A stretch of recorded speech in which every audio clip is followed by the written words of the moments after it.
Let's do it. Let's do it. All right. Well, we're live. Apparently, this is the first time I've done live video. Oh, on is Facebook, it? So okay. I we'll did see it how once this works. before. I filmed the workout. I let people comment on it. So Cool. But yeah, well, cool, man.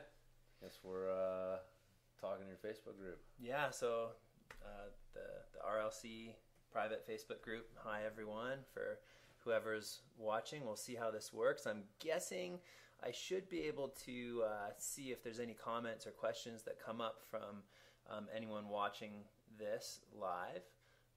But if not, man, when James and I get together, we can just kind of chat and dive into some interesting topics pretty easily and pretty quickly. So, Yeah. So, yeah, man. Thanks for the ride this morning. Yeah, man. That was a lot of fun. Thanks for getting me out. It's funny. First time I've got a chance to meet and ride in person. So, yeah, I was glad you didn't leave me in the dust too bad there. No, it's a good little rip. So, heck yeah, man. Well, cool. What, I guess on our ride, we were kind of talking about the jump course a little bit. yeah. And I was finding out, some of the stuff that you found with that was pretty interesting. And I know we'd, we got somebody who's joining us there. Oh, right on. Hey, Kevin. So yeah, man, I was kind of, interested in some of the stuff that you were learning. We were chatting about the jump course and stuff. And I know I wanted to talk to you a little bit more about that. But, so yeah, I know I told you I found it really interesting that you hadn't really learned to jump beforehand. Yeah. And the kind of that risk to benefit ratio thing that you had to do. So I thought it was really cool that you admitted that. You know what I mean? Like here you are, Ryan Leech, like mountain biking star, and like saying like, no, man, like here's this skill that I'm a white belt at. Yeah. And I need help. And so I'm actually going to, like, my journey, I'm going to help benefit people with. I thought it was pretty cool. So Yeah, and I don't want to, like, I definitely still had a pretty big head start based on my experience as a mountain biker and as a trials rider, but the fear was still there, and the reluctance to learn was still there, the hesitation. So, like, I definitely can relate to that, and it's a very common thing for a lot of mountain bikers who are learning to mountain bike later in life, and they want to catch some air and have that experience. Like we were saying today, it's a pretty magical feeling to be kind of floating and flying through the air on your bike. Yeah. And but for the bulk of my career, the cost benefit sort of ratio was not there. I could not injure myself learning to jump, because then it would prevent me from doing what I loved, which was trials riding. That was my focus. Yeah. No, man. I mean, that totally makes sense. But so again, I know I'd asked you some of the stuff earlier, but I just like to touch on it. But like, so what were like some of those big takeaways, that you had from the course? Or just in like learning and putting it together, like what did you take from it? Yeah, for me, I was just always going too fast. I was hitting jumps too quickly, and that forced me to have to absorb the jump. And because I didn't have a strong, solid foundation, knowing how to deal with lips properly at a slower speed, it always shot me off course. I always kind of flailed, and I got kick sideways, and obviously it's a skill to be able to absorb a jump so you can hit them faster. But if you don't know how to hit and work with a jump lip in a way that puts you in charge of it, then you're gonna lose. And a lot of people lose, and it's not a good result. No, yeah. I think that you were talking about like a lot of people make that mistake of trying to ride their bike off of a jump as opposed to like being active into the jump, and like you have to do things and lead the dance, so to speak, as opposed to like letting the bike and then the jump lead the dance, and you just kind of hope things go the right way. But it takes some practice, because I mean, it's definitely like we were talking about, something I had to go through, learning how to jump and getting those hips into it and stuff like that. So and for me, that's like where like the kettlebell swing and like those movements and stuff, in the gym, I felt really helped with that. Was like, if you can't, move well off the bike, you're gonna have trouble moving well on the bike. Yeah. And so being able to connect those things back to the gym and stuff like that. Because man, if you can't drive your hips forward, like do a good deadlift, where you're not using your lower back to lift, because again, like that, the cue to get tall off of a jump, like we were talking about, there's different ways to get tall. Yeah. And if you get tall the wrong way, it throws you off. Yeah, and for me, I would often get tall, but my weight would be too far rearward because I've come from a bunny hopping. I take charge by bunny hopping, and that's often I was over bunny hopping on the face, the jump, and that created me to be too far rearward, which created the need to extend the bike forward towards the landing to try to get that angle, and it just was not working. So having Shams March and Jay Hoots help out with this course, and to be with them in person, having their teaching cues, them watching me, and then me learning and then applying what I know about coaching and progression to the whole process really came together with a nice result for my own riding, and so it's fun to share it. But you had a good analogy with basically jumping on your feet. If you were to try to jump a gap on your feet, it's not, you're coming. You got to be in charge. You got to be in charge of that process. You don't just when it's a very similar thing on whether you're on your bike or on your feet.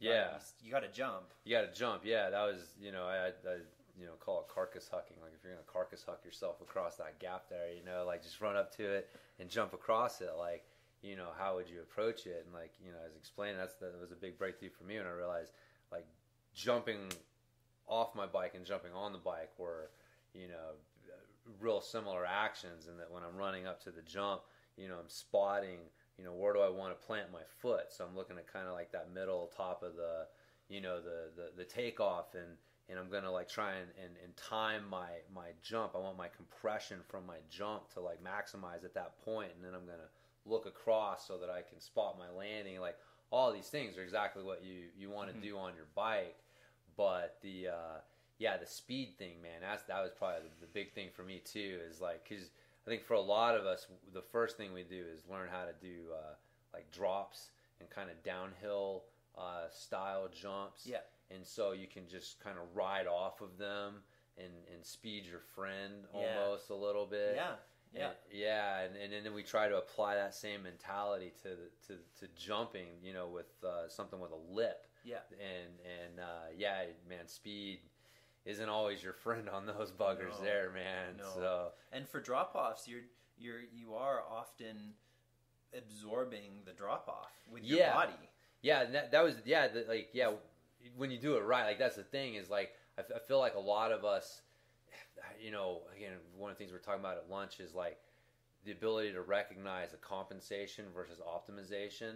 Mm-hmm. And so like a lot of riders, I think in the beginning, when they're doing drops and jumps on the trail and stuff like that, a lot of it's compensation, and their compensation speed, because they don't necessarily understand the technique behind it. And so they know that if they go fast enough and whatever, they can, do what they need to do. Mm-hmm. And but then as you advance and you learn that technique, coming off drops, it's kind of the same thing. Like I found, like with jumps, like, we were talking about like how the idea with a jump is you want to hit that moment of balanced, almost like weightlessness at the apex.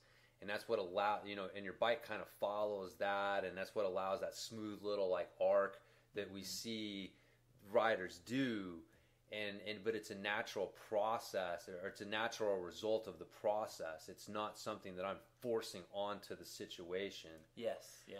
And then, and the same thing with drops, right? Like you come up to that edge and it's like, I want to, kind of get the bike in front of me and hit that little moment of weightlessness where the process results in that, rather than me riding off of it and then jamming my front end down real aggressively, which is just scary. And then you see the same thing jumping. People hit the jump and they'll like jam their front end down real aggressively because they think it looks like what they see the technique, but and you'll lose connection with the bike quickly if you do. And that's where kind of the bowl theory kind of conversation goes in. It's pretty quick. It's pretty easy to lose that if you're in the air and you make a sudden movement. the bike's going to kind of move away from you. I mean, you see that with pro dirt jumpers. If things are going wrong, then they do that abrupt motion to get away from the bike, and you don't want that to happen sort of spontaneously when you're trying to actually land. Yeah. So that's why learning in a progressive way is really important. Yeah. But it's cool to see a few comments coming up here, and we got Andy is there. It's our brother that we met on the trail. Oh, no way. After he cool. broke his spoke, man. Hopefully he got that bad boy fixed. And I know James and I, we can chat, like I said, for quite a long time. So if you're not able to stay and watch this video, please just leave a question. You can always come back and review this video a little later, and we'll try to get to the questions that are coming up live, and also the questions that some of you left last night when I mentioned I was going to be meeting up with James. So cool. It looks like we got a question. Yeah, from Kai. Yeah. Hey Kai. Yeah, it's good to see you chiming in here. Hi Ryan and James, I've just downloaded James's podcast. Looking forward to listening to it. And do you deadlift with the dumbbell or weights on the bar? And yeah, you were talking about getting back into deadlifts today. Actually. I was, man. Yeah, I've kind of redoubled or rededicated myself to barbell deadlifts. I mean, either one's fine. Like dumbbells or barbell is fine. It really just kind of depends on what your I don't know. I once heard one of my favorite strength coaches of all time. He would say, like, man, you give me the athlete and the equipment, and I will, get what I need done. So, like, if you give me a dumbbell, I will maximize that dumbbell, right? Yeah. So, but generally speaking, I like to use the dumbbells for like the single leg stuff, the unilateral movements, and then the barbell is good for the bilateral deadlifts. And so just kind of generally speaking, because I've done single legs with barbells and I've done double legs with dumbbells, so it works both ways. But usually I kind of look at it like, there's a systemic response that your body gets from just being under load, right? And so like deadlifting 250 pounds just puts your body under this tension level, and there's a systemic response. The whole body gets this adaptation from that amount of tension and load being placed on it that you're not going to quite get from lighter weights necessarily, but you'll break your body down if you're just constantly hammering yourself with these heavy loads. Right. And so that's how you balance it. And so it's like usually I'll try to like once a week have like a heavy deadlift day where I'll do the bilateral deadlift, and I'll try and work up, and then but I try to do the hip hinge, the deadlift movement every time I train. So there's that Dan Gable, who's a real famous Olympic wrestler. He once like won against the Soviets back when the Soviets were like the juicing machine, and they didn't even score a point on him the entire Olympics, which is just phenomenal. But anyways, his work ethic was amazing, and he had this saying that if it's important, do it every day. If it's not important, don't do it at all. Yeah. Right? And that's why I try to bunny hop on every single ride. Right. To keep those muscles toned and key, because a lot of trails, like as a lot of you guys know, a lot of trails don't necessarily require you to bunny hop. So it's easy to not continue that conditioning that you need. But every trail pretty much can benefit from the bunny hop skill, just through added fun or some creative line choice. Yeah. So whether you're on the bike, making sure you go through some certain skills or movements, even when you might not need to, just to remind the body.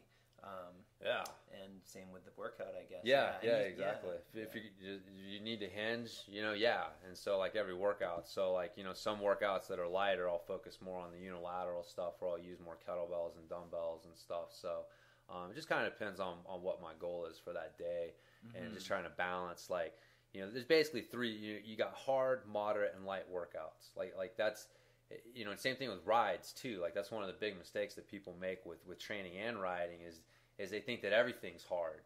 Well, no, hard's relative to something else. Like if you think everything's hard, nothing's hard. It's all just kind of moderate, and you just don't realize it because you've never really done anything else.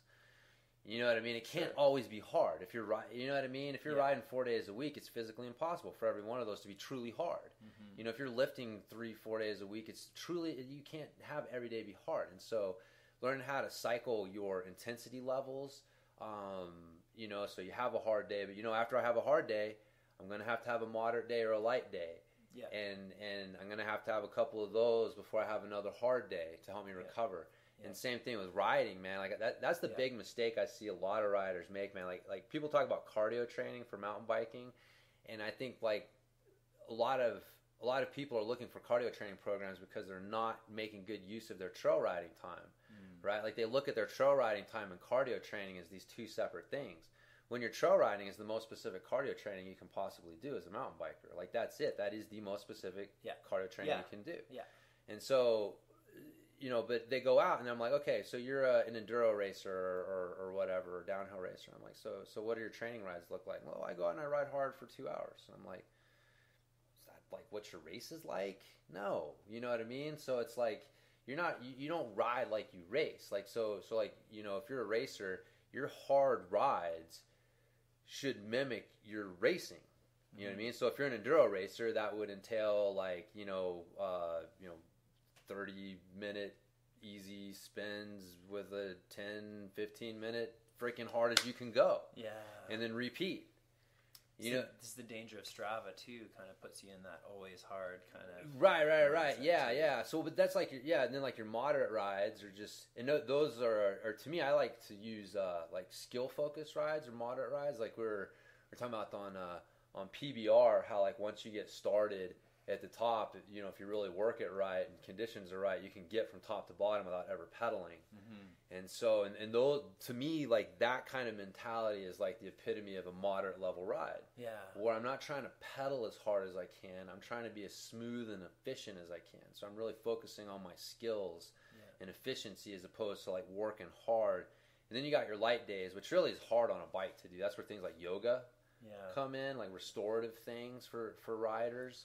And so, but people don't get that balance. You know, it's understanding how to like, okay, I got maybe like, and this is the thing too, like I've worked with a lot of pros, and I can tell you from experience, like, man, most people can get maybe 2 hard rides in a week, like legitimately hard rides a week. Your body just can't recover for more than that. Yeah. Like if you're a professional athlete who has nothing to do with recover and you're genetically gifted and all this stuff, maybe you can squeeze 3, but I can't say you're going to benefit from it. So for most riders, you know, most average riders, you're looking at like maybe 1 hard ride a week.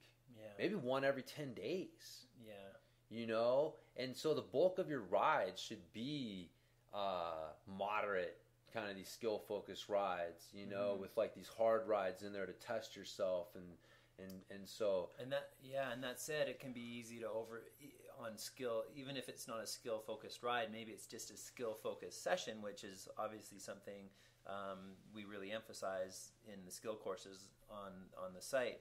Is it's easy to doing a bunny hop practice training session like every day to improve your bunny hops is could easily and quickly lead to injury because it's such a dynamic and an intense move, and so that can lead to shoulder issues, which is some of the questions yesterday on the site. They were curious about kind of preventing shoulder issues and preventing, and then also the lower back pain as well, which is common, not just from skill training and bunny hopping, but just from riding and having those hard rides. So probably the one answer, obviously, which you're speaking to, is just going too hard too often all the time. So that's one sort of key thing. But, I don't know. Is there anything else you can say about just it's so common for shoulder? I know you could just spend hours talking about that. Well, it's just funny because like the next thing, like Indian clubs and maces are really good with that. Like I was kind of showing you that a little bit. Yeah, we've got to go to your garage we're again. Gonna talk about that a little bit more. Studio and I really like those have been great. Actually, I can close this door real quick. I forgot to close off this door. Sorry, guys. This is the benefit of live stuff. And anyone who's just tuning in here, just jot any questions you've got. Kai's already asked a question. Andy gave us an update, guy who we saw on the trail today. He's been a member for a while. So jot any comments or questions you have down, and we can see them real time here. And while we've got James here live, he's a wealth of knowledge and info. So just fire away. So all right, shoulders with like the main thing that I guess there's two things. One is like understanding like the relationship between grip strength and shoulder health. Yeah. And so, and that, again, that's where kind of those Indian clubs and maces that I was talking about come in, because they're so grip intensive. Yeah. And so like to hold one of those just requires everything to be solid. Yeah. And so, so I found like my shoulders, that actually... Shoulder and neck, like I'd get like neck issues and stuff just from like sitting at the computer and driving, and then we're in a sport where we're like looking up, and our hands are locked in the one position too, instead of being able to work those shoulders. And able to move and stuff. And so I started to get some like chronic neck and shoulder, and had a pinched nerve in my neck, man, that flared up real bad, and like there was up for a couple of nights with it bugging me. And so that's what led me on the road to getting into the maces and the Indian clubs. Just the stuff that I was reading about it and what they were for was a lot of the things that, it forces good postural alignment, good shoulder stability, good grip strength, and all these things. And so I got into it mainly to help with my neck and my shoulders. Okay. And just found that, it transferred over to just so many different things for me. My shoulders feel so much better. I was telling you earlier, like, man, I've separated both AC joints from crashing. I've jacked myself up like so many different. I had to joke around. I've sacrificed many body parts to the mountain biking gods, and some of them more than once. Yeah. So it's so that's been really helpful, man. The Indian clubs and the maces have been a really great training tool to help with that. Besides that, like really the main thing is just being aware of posture in general. And I think, again, this is where something like, things like yoga are great, because they help build the body awareness that you want to be able to apply to the bike. Yeah. And so if you get on the bike and you don't really understand what good posture feels like you've never spent intentional time working on what is good posture, what does it feel like, you're never going to be able to apply it to the bike. Mm-hmm. But, the main cue that I try to help riders with is keeping your shoulder blades tucked into your back pockets. Yeah. Like if you got the tips of your shoulder blades, the bottom of your shoulder blades, and you feel like you're tucking them into into your back pockets, that's a pretty good way to keep your shoulders in a strong position. You want wide collarbones, and there we are on the thing. Mm-hmm. So so I don't want my collarbones, and so I'm looking for this wide collarbone, and so it's not puffing my chest out. This is another thing, like it's not this, right? Because now my collarbones aren't as wide as they can get. They've actually shrunk a little bit, right? Like for me to get my shoulders and my collarbones as wide as possible, there's this middle ground. And that's where like tucking my shoulder blades into my back pockets come in, as opposed to puff my chest out. Mm-hmm. So I call some of these cues like ballpark cues. I'll throw at people to get them in the ballpark. So if someone's like this, they're really hunched over, I'll say puff your chest out.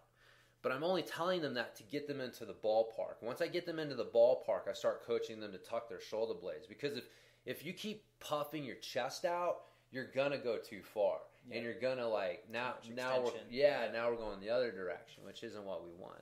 And so so that idea of like tucking the shoulder blades into the back pocket really helps reinforce the wide shoulders that we're really looking for, and that strong upper back. But it's when you're doing those movements, like you're practicing your manuals or your bunny hops, and you go into that where you're pushing the bike in front of you, and if as you push, your shoulder blades are disengaging, they're coming out of your back pocket, now your shoulders are in a bad spot. You're putting more stress on the AC joint, all these things. So that can cause a lot of the shoulder issues, is just simply people not keeping their shoulders packed. Like that's a term in strength training, is keeping your shoulders packed. And it's like keeping them in this, your shoulders, because they're so mobile, the downside is that they're easily open to injury. There's a very, in this position here, they're pretty strong and stable, but they start getting out of this position much, and they start really getting open to injury. Sure. And so it's keeping those shoulders in that strong position. But for me, probably the best exercises that help with that are your simple push-up, your basic push-up. And again, but it's really focusing on that upper body position, keeping those shoulder blades tucked, keeping the collarbones wide. It's not banging out 25 push-ups. It's tough to get out of that mindset. It is. When anyone drops into a push-up position, I feel it. The goal is how many push-ups can I do? Yeah. Just like wheelies, how many pedal strokes can I do? But it's not about the quantity. No. Yeah. No, man, I was thinking about this morning, man. It's a side effect. Yeah. I haven't done more than 10 reps of push-ups in a set in I don't know how long. I usually don't do more than 10 because I find that if I'm doing more than 10, I'm doing some of them because they stand between me and that number. And I'm not focused on them. Yeah. And if I need to do more, I'll pick a harder variation. I'll put a pause in there. I'll put more focus on something. I'll find a way to make those 10 reps harder. Yeah. As opposed to just try and use the reps as a way to make it harder. And so that's cool to hear. That's actually really cool to hear that James Wilson doesn't generally go past 10 push-ups. And that's actually a pretty cool challenge. Can you work and be curious enough about your positioning? Yeah. Oh, I'm worn out at the end of those 10. Yeah. And then every once in a while I'll get into a class, when we do jiu-jitsu, we'll have, somebody during warm-ups, they'll be, okay, we're going to do 20 push-ups. It's I can bang out 20 push-ups. And I can do them better than the other people around me. I don't have to do 20 push-ups to be able to do 20 push-ups because my 10 push-ups are so efficient and so just rock solid that it's easy for me to extend that efficiency past that point. Whereas if I'm focusing on 20 push-ups but I'm very inefficient in doing it, it's really hard for me to scale that efficiency any further. So it's really easy to scale efficiency. It's really hard to scale specific endurance. You know what I mean? So like me doing 20 push-ups is building the specific endurance to do 20 push-ups. Me building efficiency with 10, I can scale that efficiency.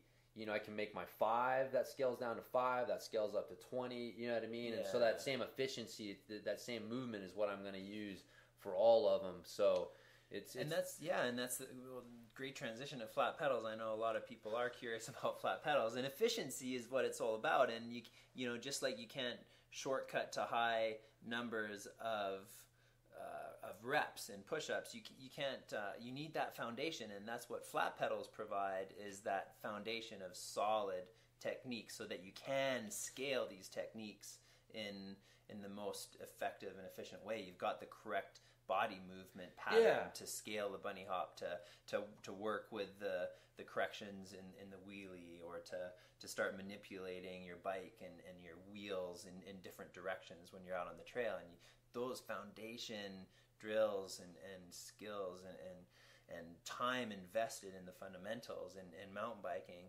is does that pay dividends, and it's really hard to tune into those without flat pedals. Yeah. And that's one of the, I think that's one of the curses of SBDs, is it's kind of shortchanged a lot of riders' fundamental skill development. So No, it definitely has, for sure. And we got a few more questions going. Here. Fred Johnson, who's an awesome coach who I met in Indiana at a session. Dean Goodwell. So should we just read those out, and then we'll probably link back to this flat pedal conversation? That's fine. That's so key. So Fred's saying, James, I developed tennis elbow last year. Your shoulder exercises help get rid of it. I haven't done them in a few months and starting to feel the pain creeping back. Time for me to get back to them. Hope to see you again next summer, Ryan. Cool, Fred. Yeah. We go through phases of training, right? For sure. Of cross-training. Yeah, Kai was asking if my neck thing did the Indian clubs. Yeah, no, my neck's fixed 100%, man. My neck's actually never felt better. And I'm not going to say never. I'm sure when I was a kid it felt better. But it's been a long time. I don't have any residual, just that nerve tingling crap, man. and if I do get any of it, it's just, you know, a little massage or whatever and stretching and it's gone. Yeah. So yeah, I can't recommend fucking Indian clubs and maces enough. Like, I think that, you know, it's funny, man, because if you look at the history of training, and we'll circle back to the flat pedal thing here in a second, but you know, Indian clubs and maces were once like a real big part of training, but what happened is they started trying to develop systems, and when you develop systems, you gotta, you know, develop boxes. Like, for example, most of us are familiar with like the old bodybuilding boxes, like biceps and triceps, right? So like these are boxes that you got to check off when you're making a workout. And so you come across these tools, Indian clubs and maces, and you're like, well, what muscle group does this work? Well, it doesn't. You know what I mean? It's this real dynamic movement-based thing. Well, you know, and so, we don't know what box these things go in, so we're just going to put them over here in the corner until, you know what I mean? And so a lot of these tools kind of got forgotten. That's what happened to the kettlebell, you know what I mean? Like, one time the kettlebell was a real popular tool, and then it got, you know, it was broken in the mainstream. Yeah, broken in the mainstream, you know, recently, but it's really just a reintroduction. Like, you can see pictures of gyms. Again, like basketball was another like downfall of the American physical movement. Like, before basketball came and they cleared out all the gyms to put, you know, 2 hoops on either end and have nothing else in there. You can find these pictures of like, you know, they've got clubs and they've got, you know, dumbbells and they've got bars and they, you know what I mean? Like, cool. There was a whole like physical culture movement that was going on. And so a lot of these training tools, they're not new, or they're just a rediscovery of old training tools, but yeah, and getting into it, I just realized that a lot of it is, you know, they didn't know where to fit these things, and so they just kind of put them in a closet and forgot about them. But these tools are paramount, man. They're so important. They're so much more effective, like, than anything else we have, you know, for a lot of different, you know, things. So I really think, man, that like the steel mace that's the new kettlebell. Like, that's the thing that in 10 years, everyone's going to be all like, you know, oh, yeah, steel mace training, you know, like, you know, they know what the hell it is. And, you know, we're going to be looking back now going like, oh, man, I remember Bike James telling me about that stuff, like, way back in the day. Cool. But, yeah, so getting on that, it really helps. But the flat pedal thing, man, yeah, we were talking at lunch about, like, man, honestly, the dirty little secret with clipless pedals, SPDs, is your foot can't move naturally on them, and it's not supported naturally by them. Right. And one of the things that the way your body works is when your foot, it relies so much on your foot for feedback, for good movement, that if you've interfered with your feet and that feedback, it's going to interfere with your movement. Mm-hmm. It's like you can't put your feet in stiff sole shoes. Like, you watch people try to like walk around and move in clipless pedal shoes off of the bike, and it's gangly and weird and tough, and it's because their feet can't move and their feet are in these stiff coffins. And that affects how you move on the bike as well. It's not as apparent because you know, we're in this special situation, but the movement's there. Like we were talking about too, how like, you know, proper cornering requires you to turn your feet into the pedals. You know, and if you twist your feet and you turn your feet into the pedals and SPDs, you unclip. Mm-hmm. So you literally have to force yourself how to learn these unnatural ways of moving in order to adapt to this unnatural platform and interface for your feet.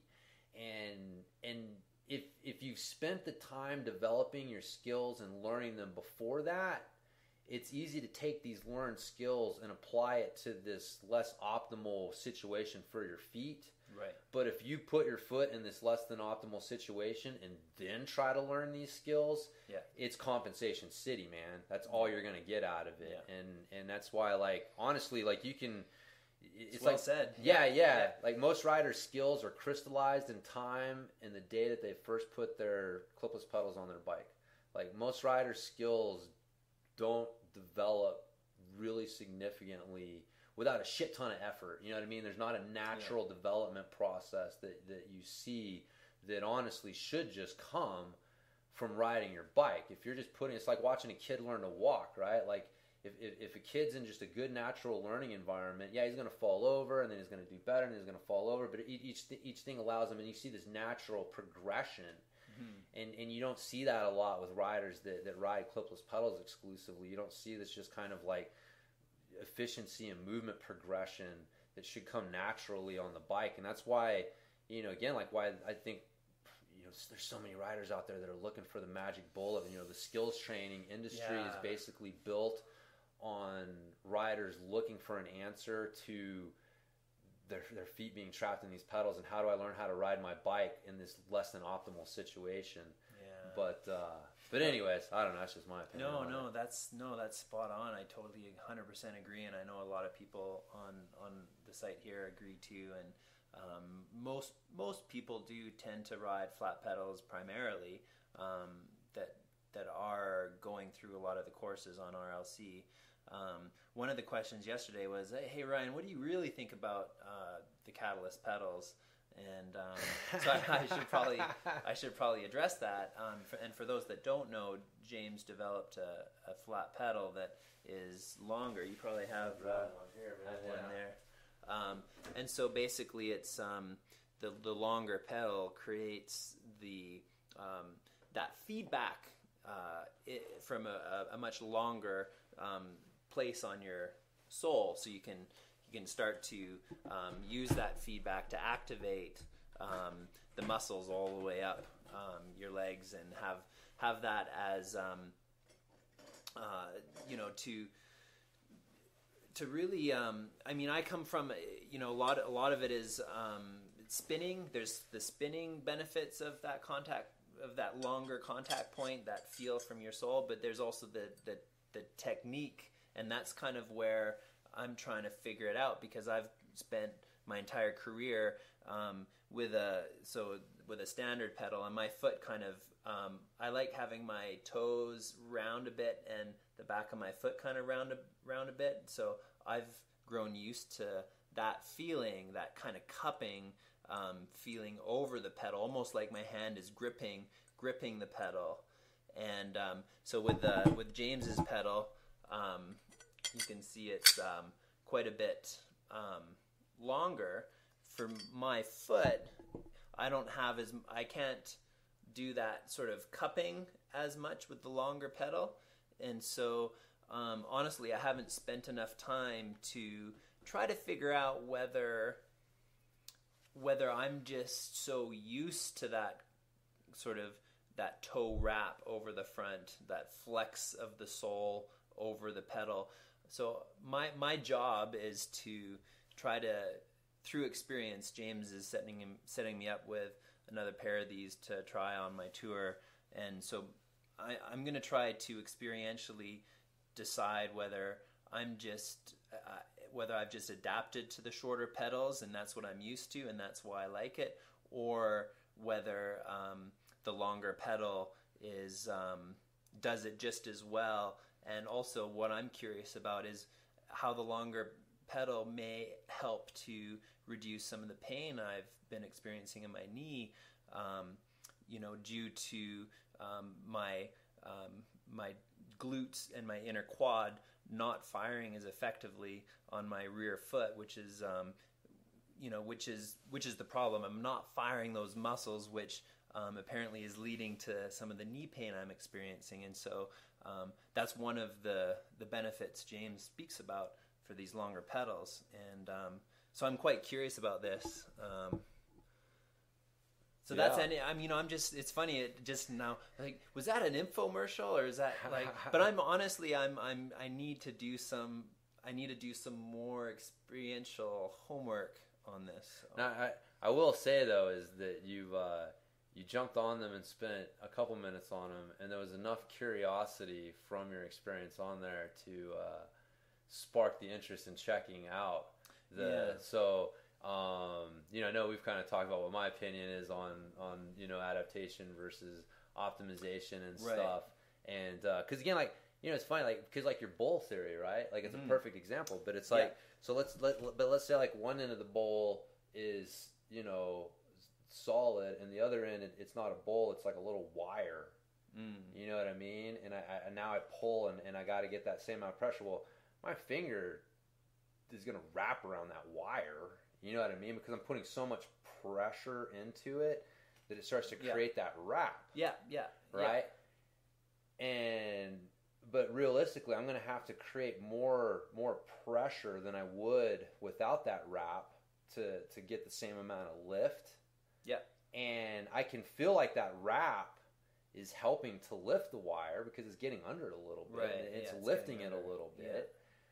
But it's not necessarily optimal. The reason that it's wrapping around that wire is because some of that pressure is it's inefficient. You know, it's not being efficiently transferred into what it's being pressed into, right? So that's why you're getting that wrap around. Yeah. Whereas, like, in, you know, realistically, the most efficient way of it is if both ends of the bowl are solid. Right. Yeah. Yeah. And so for me, like, this here is the solid end of the bowl. This is the wire. Right. Sure. So that's why your feet wrap around this, is because you're creating so much pressure when you're creating that bowl effect that your feet wrap. And if they feel that wrap, well, they're gonna, like, you know, they're gonna grab it. You know what I mean? And so your feet wrapping around the pedal aren't your feet trying to grab the pedal to hold on to it. It's your feet wrapping around it because the pressure you're creating is creating that wrap. You know what I mean? Yeah. And so there's a difference between, like, you know, your feet reaching out and grabbing the pedal because that's what it wants to do, versus, like, you're pushing down so hard into that pedal that your feet wrap around that pedal. Yeah. And now that you have that wrap, you're able to kind of, like, find a way to use it to your advantage. Yeah.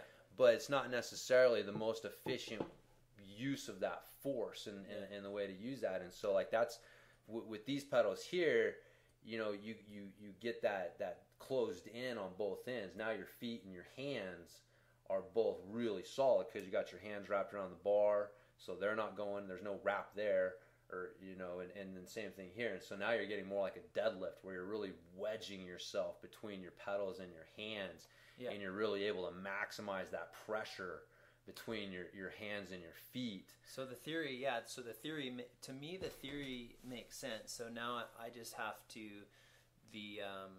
my training for a long time of riding. Now I've got to test this theory more experientially and try to so that'll be my homework, and I'll report back. And that's what I said I like about you, man, is you're willing to do that, whereas, like, a lot of people aren't. And you know, we were joking around earlier, it's like, man, you gotta try things, even if it's just so you can say, yeah, I tried that and it still sucks. You know, like, I mean, that's or you may find, like, oh, well, I was wrong. I mean, that's how I ended up on an oval chain ring. Like, I wanted to ride one to say, yeah, I tried it and it still sucks, and thing's still on my bike. Yeah. So, man. So I'll keep reporting back to you. Yeah. The only thing I will say, and this, I mean, and honestly, anyone who's trying the Catalyst pedal, is I would say, like, you want to give it at least, like, 4 to 6 rides, just on that pedal, 4 to 6 rides. And the other thing is the midfoot position. Like, something that's become clear to me as I've gotten into this is, like, the Catalyst isn't another flat pedal. It's the world's first midfoot optimized pedal. Now, I just happened to decide that a flat pedal was the best way to optimize the midfoot position because you want the pressure on both ends of the arch, and that, you know what I mean? So, like, So I chose a flat pedal because that's what was best for optimizing the midfoot position. I didn't make a flat pedal that was longer. So this is also a question that this links to what I do is so my concern is I think my foot position will be the same on the Catalyst pedal as it is on my regular width pedals. Would you say? You'll end up moving them forward. They'll end up moving forward. So then my only concern is that for a lot of my trials moves and sort of more of the jumpy, you know, some of that ankle movement is then diminished, right? So I don't have as much of that extra spring, like as if you're jumping from the ground, you leave kind of your toe last to create that extra hop. Certainly, I'm nowhere near as like a clipless pedal position. Yeah. Some of that ankle movement is advantageous for. I'll be honest with you, I don't know. I'll be curious to hear what because I find that manualing is easier with these pedals. I feel like when I go to push in, like, my feet are so much more solid. So like jumping and manualing and stuff. Yeah. I'm no world class bunny hopper, so I can't. You know, I haven't felt any difference in my bunny hops. You know, my freaking 12-inch bunny hops there.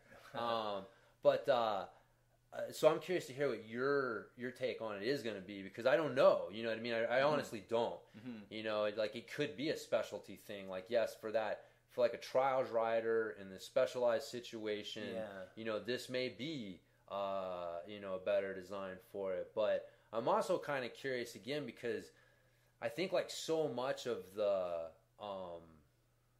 you know, I mean, like how much are you know, the lift and all of that stuff, like I don't know, like I feel like, you know, there might be a compensation between the increased efficiency of the foot and the increased pressure that you're able to create with the manual and the explosion out of that. Like, you know, you may find it wasn't so much the feet as you may have thought, and that's the other thing too, is like, you know, you definitely lose some, but it's like, you know, your foot can still articulate. Sure. You know, it's not going to be able to articulate quite as much if it's there, but it's not like your heel can't drop or you can't like get this like, you know, rolling motion, the same thing.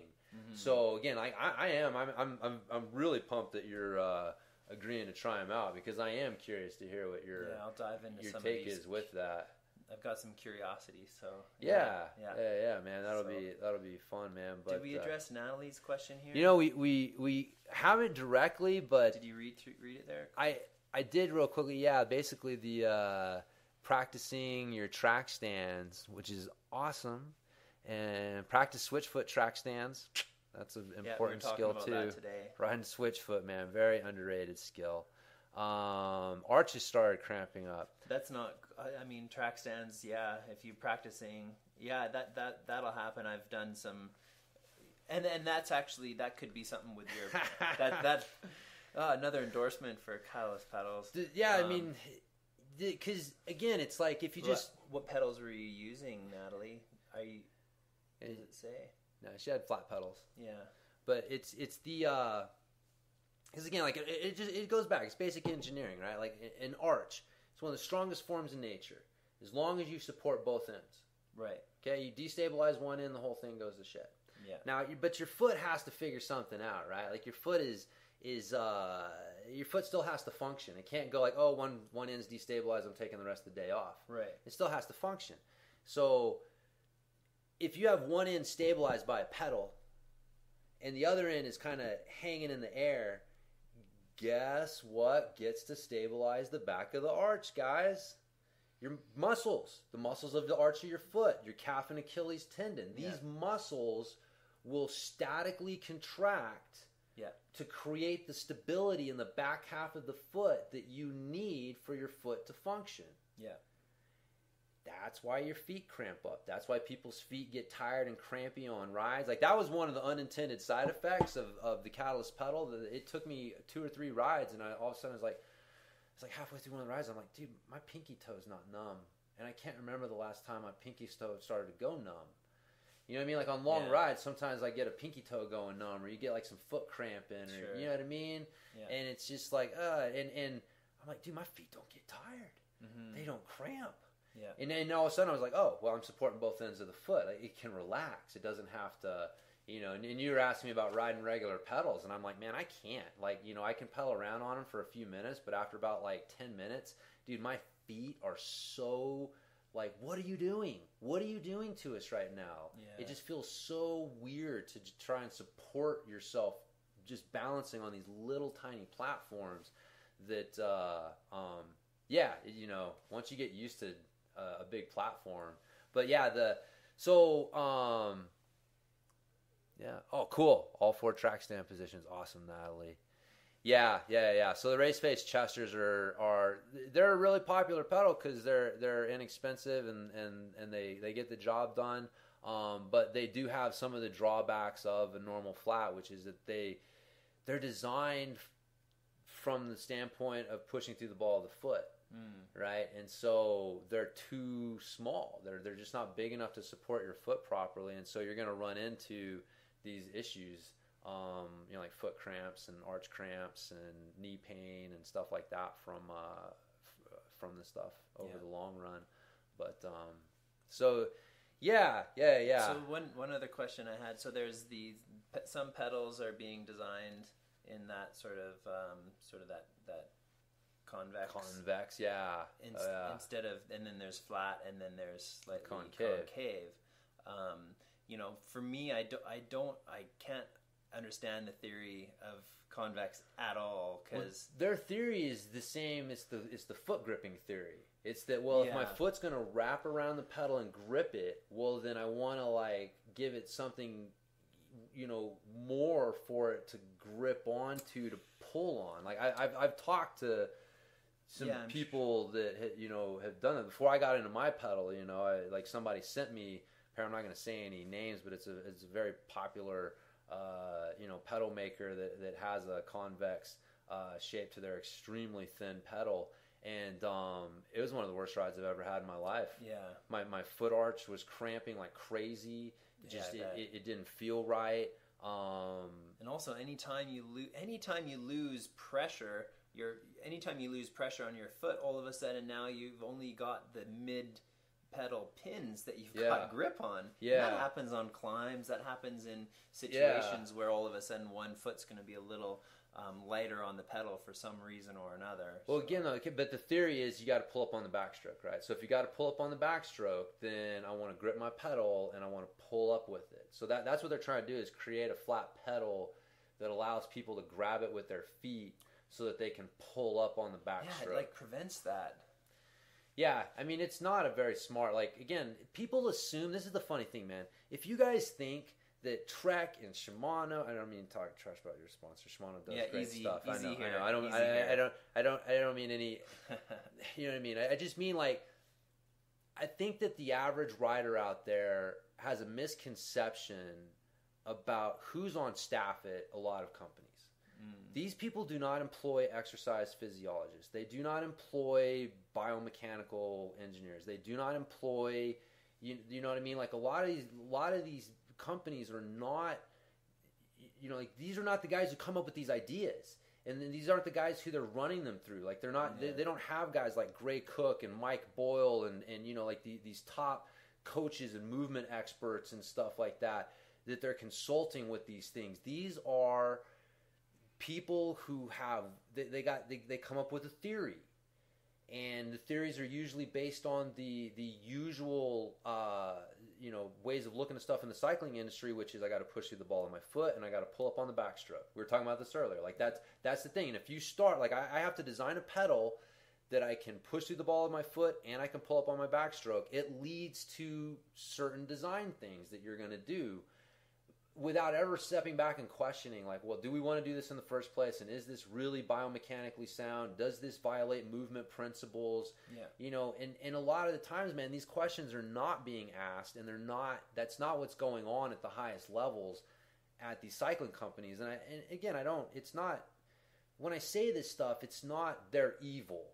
It's more look, man, we just need to be honest and know what's going on so that you guys, if you're assuming that people are designing these convex pedals from some biomechanical engineering place with a movement principle based standpoint and there's scientific principles behind it, you're wrong.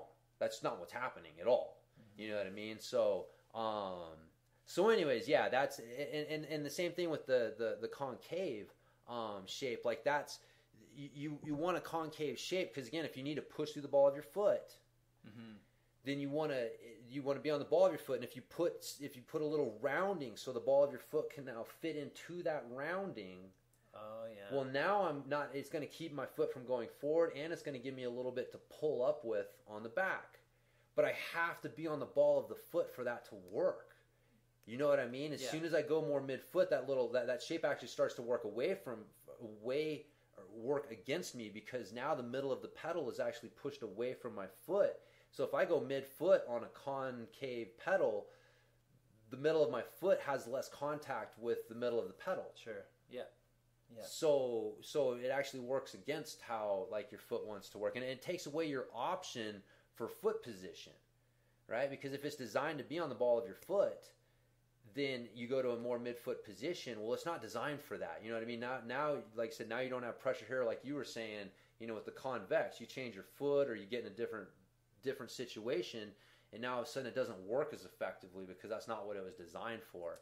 Yeah. And so yeah, man, that's a lot of the pedal stuff on the market. Like that's why I try to differentiate with people. Like, you know, the Catalyst isn't another pedal. It's the world's first midfoot optimized pedal. It's not. You can't try and figure out what it feels like based on your experience on a regular pedal, because they're two completely different things. Like, this is designed from a ball of the foot theory. You know, this is designed from a midfoot theory, and so the experience on them is going to be different. You know, because of that. So yeah, we got. It's always a conversation with James isn't complete until you can see there's passion based on his research and his you know, that your position on flat pedals and your pedal. I mean, it's cool because I can tell it can't be faked. I mean, you really truly believe in what you've created for good reason, and so which is cool. Any other questions here? I think we've addressed most of the questions, but if anyone is still tuning in here, please just fire a question in the comments about sort of anything to do with you know, especially cross training, with flat pedals, with techniques, with any issues you've got with kind of your body or your posture. I mean, that's definitely James's specialty. But I did have actually one question. I was curious for bunny hopping. You know, sort of the standard shoulder raise versus sort of some of the more pulling sort of exercises. And it seems to me that sort of the shoulder raise, that movement is actually really important for the bunny hop versus just the pulling in sort of well, so that's why I like the kettlebell swing. And honestly, this is kind of funny. Like, I'll be first to say it here, but like, I'm actually starting to have real doubts about the usefulness of the kettlebell swing. I think it's actually kind of an awkward movement that doesn't fit into like real movement patterns. So I've been focusing more on like just clean and presses with my kettlebell and doing more swings with the Indian clubs. Yeah. Because the Indian clubs allow me to take a narrow stance. It's a more natural movement. But the idea that the swing, when you do a swing, your arms are relaxed. Like, I'm raising my arms because I'm projecting energy into the kettlebell or the Indian club, whatever I'm holding, right? But I'm projecting energy into it, and that's making it raise. But the energy isn't coming from my arms. The energy is being projected from my hips through my arms into what I'm raising. And so that's why I like that exercise for the bunny hopping and manualing movement more than like a front raise, because a front raise is teaching you how to generate that energy from your arms themselves. And so that ability to kind of keep them relaxed and let them like whip, you know, act as that transfer of energy as opposed to the creator of the energy. I've just personally found to be like, you know, an important thing, because your arms, as soon as you try to lift with your arms, like my whole theory with riding a bike is like all of your movement should originate, it's like a general rule, right? That most of your movement should generate from your hips. So your hips need to be driving the movements, because you got this dance, right? It's like your bike's center of gravity and your center of gravity. And that's the dance. Sure. Right? That's the dance. That's it. That's all. Riding a bike can be boiled down to that. Bike center of gravity, my center of gravity, and it's a dance. Yeah. And, you know, wherever it is affects it. Wherever this is affects this, right? So, like, if I move me, right, if I move my arms and that moves my bike, but it didn't move my center of gravity, I'm unbalanced. If I move my center of gravity and that projects into the bike center of gravity, we stay balanced. So for me, like, getting people away from using their arms and understanding how to use their hips to generate the movement is really important. And just for the record, if your hips aren't moving, they can't be generating the movement. I just want to say, like, I've seen a training tool coming on the market that's supposed to help your pumping skills, and I see a lot of arm movement going on with it and not the hips moving. and they can claim that oh no, this is helping you learn how to use your hips, but movement 101 is if your hips aren't moving, they can't be driving the movement. Like, you have to be moving to be creating the movement. Mm-hmm. So like if you see someone on a bike and they're just doing this, mm-hmm. and their hips are staying kind of static in space, mm-hmm. they're just using their arms. Right. Yeah. Right? If you see the hips moving, right, the hips move forward, the hips move back. It's pretty. The hip, yeah, it is pretty huge. Yeah, and that's what's moving the arms. Yeah, and being able to, to be able to move the hips in a way where they can actually go through quite a range of motion, rearward, forward, momentarily, and still manage to maintain control over the bike. But it's got to come back to that centered, balanced place. But man, being able to manipulate your hips for a lot of technical skills, forward, back, and that's, for instance, when you're riding up a technical section of trail and you see a ledge coming and you gotta get to the top of the ledge. I mean, that's basically where you gotta as you approach, you gotta get your hips up high and forward really quickly, so then you can extend the rest of the bike so the rear tire gets back up the ledge, and then the hips are going to be far behind once you get it up, and then you got to quickly bring the hips back to center afterwards. So there's that dance, and the more comfortable you can be on the bike with your hips in these extreme positions, man, the more it really becomes like a tool. I think I once used an ice axing as a bit of a terminology in one of the drivetrain skills that I taught on the site, which is like you ice axe and pull yourself up, push it, yeah. So the microphone there. No, again, man, I think that's one of the big things. Like, people don't understand. Like, you have to separate yourself from the bike too. Yeah. Right? So what you're talking about is like when you come to a ledge, instead of just like bashing into that ledge, like you're talking about bunny hopping, mm-hmm. And you bunny hop on every trail, even though you may not necessarily have to. Well, it's like, man, every trail, like, even if it's not a bunny hop, man, instead of just like, running into that rock and letting your suspension take it, like, there should be a subtle little weight shift back to unweight the front, and then weight shift back again to unweight the rear, because that little bit of unweighting, it increases your efficiency, and you lose less speed doing that. And so that whole dance of like learning how to move your hips forward and backward, and same thing with cornering, man. Like, probably the best advice I ever got from cornering was from my father-in-law, who's a surfer. Oh yeah. And he was talking about how like people think you turn your surfboard with your hips, and he's like, they're wrong. And I'm like, well, this would be interesting. And I'm like, what do you turn them with? And he's like, it's your shoulders. He's like, your shoulders turn, and then your hips turn, and then your feet turn, and then your board turn. And I'm like, that motherfucker's right. Yeah. And it's the same with absolutely. And so same thing cornering. I went out and for the longest time I'm trying to like just turn my hips, mm-hmm. right? Like, because I'm wanting to like lean my bike and turn my hips, and my upper body's basically dead. My shoulders are dead because we're told don't lean your body. Yeah. Lean the bike, not your body.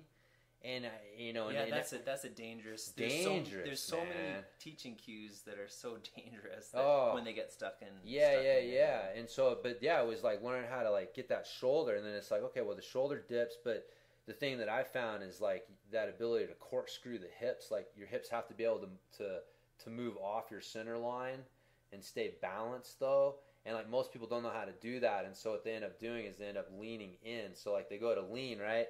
And so do a little video demo, right? So I'm here on my bike and I'm going, and it's like what I want to be able to do is so I can shift my hips and see how my shoulders kind of stay centered, I'm balanced, right? Yeah. So now I can lean my body and I'm still balanced. But what happens is if you don't have this corkscrewing motion down, you do this. You know what I mean? And it's like it's unbalanced. It's like I lean inside of my balance point. And that's what leads to people washing out, hitting the deck, and crashing. And then that's what leads to coaches who don't know any better saying, well, don't lean your body. Right. Lean your bike. If you lean your bike and you stay here, like, you can't fall over. Right, yeah. So, anyways, but yeah, man. So it's just that little dance with the hips. But same thing with the arms, just kind of getting that, using the hips, the power of the arms. question from Carl Rowe, who, for those that don't know, he manages the coach and ambassador team for the RLC membership site. So thanks for all your work there, Carl. And he's got a question for James on the idea of the light hands, heavy feet, and so he's noticed you don't follow that. So anyone who's reading, do you want to address that question? Yeah. What he's saying, so he doesn't follow light hand, heavy feet. And I talk about applying hand pressure instead. And so he's asking. He's discovered that bending the bars, which is basically like grabbing the bars and like feeling like you're trying to pull them apart or like bend them together, but like there's pressure. There's definitely pressure there with that. When he corners and manuals, helps to lock in his shoulders. Exactly, man. You like I was talking about, like your grip strength and your shoulders are intimately connected. So like when you grip hard, there are times when like gripping hard, like when you manual, you're gonna have to grip hard at the handlebars because that's gonna reflexively tighten up your shoulders and protect your shoulders. And so that idea of doing that, it says, is really helping. It provides better feedback for the trail. Really helps my cornering by applying inside bar pressure. Is this good technique, or is there a better way to lock the shoulders in? A bad habit of unpacking my shoulders. That's a the bending the bars is good. Like really that pressurized. I got an article called "Are We Misapplying Light Hands, Heavy Feet?" And it basically comes from, again, like these kind of these general pieces of advice that are given to new riders a lot, which is you want to have as much weight as possible on your feet and real light hands. And what that generally comes from is like new riders tend to death grip their bars. Mm-hmm. So we don't want that. Or they tend to lean into their bars. They're using their bars to help support their upper body, and we don't want that. Yeah. So we tell them light hands, because if you've got light hands, well, you're not death gripping the bar and you're not leaning into the bar. But then people get afraid to put any weight at all or grip the bars tightly ever on the bike. And so they try to learn how to ride their bike in this really unnatural way of keeping a bunch of weight and pressure on their feet with as little weight and pressure on their hands as possible. Mm-hmm. And your hands are just like your feet. Like we were talking about earlier about how your feet have feedback, have pressure sensors and nerves in them that your brain uses for feedback. And so, like, for example, when the back of your heel isn't supported, it can tell that, and you can't use your hips as effectively. It changes how your body moves, all this stuff. Mm-hmm. Same thing with your hands. Your hands have pressure sensors and stuff in them as well. And so what you're looking for is you want to feel that handlebar across this line. And this line right here, when you've got pressure in there, that's your brain. That's what it's using for feedback. That's you're hitting all those pressure sensors and stuff like that. And so when you're really light and you got no pressure on your hands, your brain has no feedback to be strong and tighten the shoulders. Yeah. Right. And so, but when you have some pressure and some strength in your hands, it does. And so the idea is to keep that pressure that across that palm. If you've ever done kettlebell lifting, they'll talk about this is where you want to hold your kettlebell, right across this diagonal line. And it's the same thing, these little pressure points, especially here, that help activate the long head of the tricep, which the long head of the tricep crosses the elbow and the shoulder. So it helps to secure the shoulder joint. And so if it's not activated properly, it's not going to be able to help secure the shoulder joint like it should.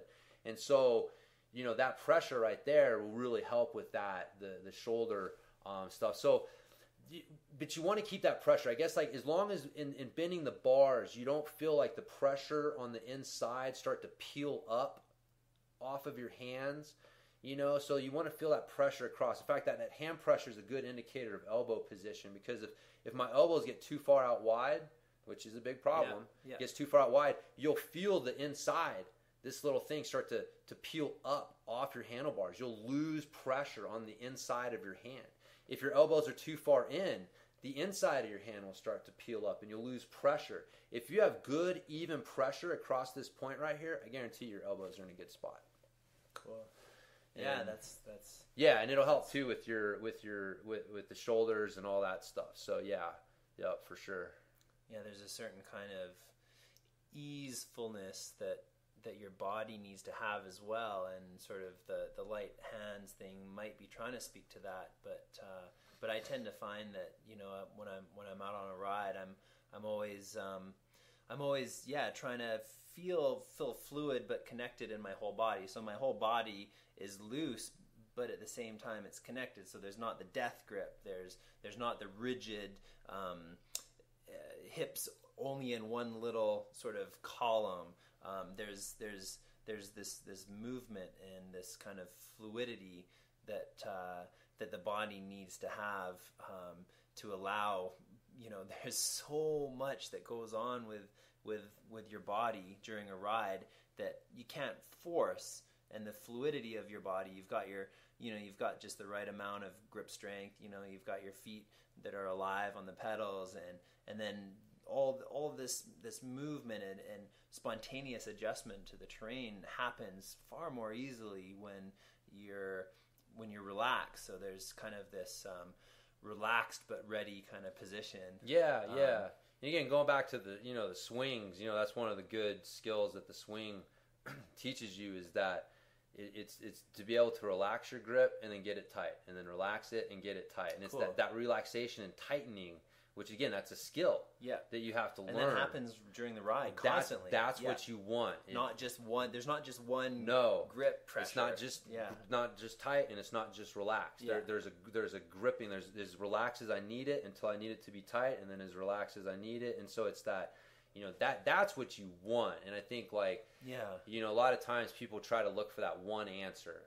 And so I always want to have my hips in this one position. I always want to have my hands in this one position. I always want to have my elbows out in this position. I always want to look like I'm in this position. And if I look like I'm in this position, then I'm going to look like I know what I'm doing.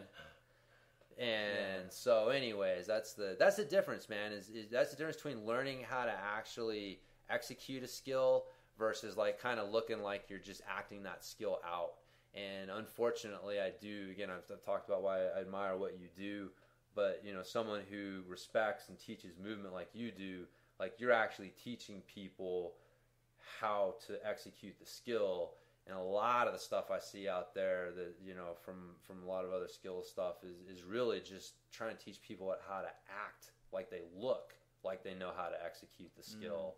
And it's not the same thing. You get these parking lot and pump track tricks that help people kind of feel like they're riding better in a part, that weekend, and then you catch up to them a month later, and you're like, man, you're riding the exact same way. There's nothing really fundamentally different about how you're riding, and it's like, well, I remember, 3 points of the 10 points of cornering or whatever, and it's like, you know what I mean? And it's like, if you really fundamentally change how you move and how you understand how you move, again, going back to yoga and having a mindful movement practice, something you can apply to the bike. Totally. Those are the things that are going to lead to that long-term progress that you're really looking for. But so, do you have any questions for me at all before we wrap up this conversation? Man, no. I mean, the jumping thing was good.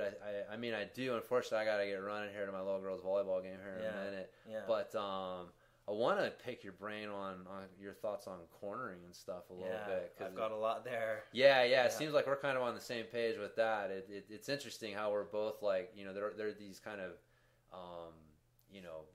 rules. I once did a thing, right? I did a seminar, the top 3 skills training myths, and they were light hands, heavy feet, lean your body, not your bike, and elbows out.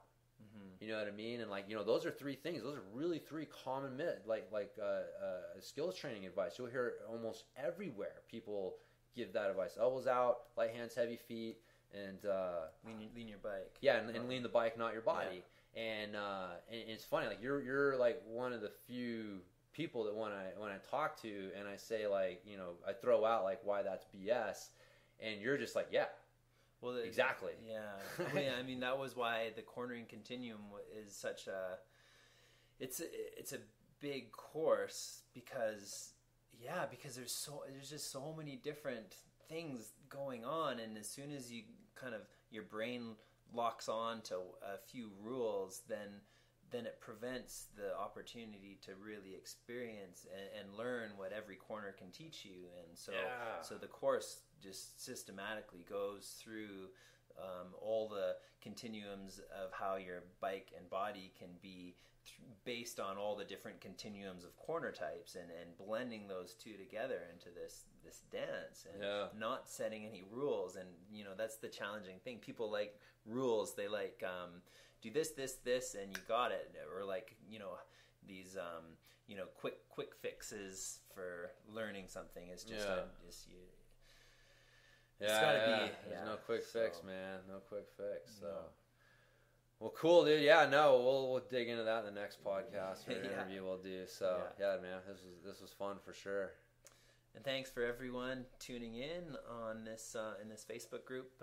It's just such a beautiful group of people with open minds and curiosity about how to ride bikes, and I think it's just a great culture to be involved in. And I'm really glad to have you sharing your voice here in this community. My pleasure. And I always love chatting. I mean, we were chatting for over an hour again. Boom, boom, boom. We had barely scratched the surface. I know, man. If I didn't have to go to the volleyball game, we'd be here all afternoon. So heck yeah, man. Cool. Well, cool, brother. Thanks, James. Yeah, man. Yeah, appreciate you guys having me on. We'll do it again. Cool. See you guys. See ya. Sweet.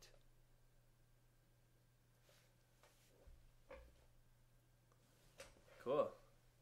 All right, man.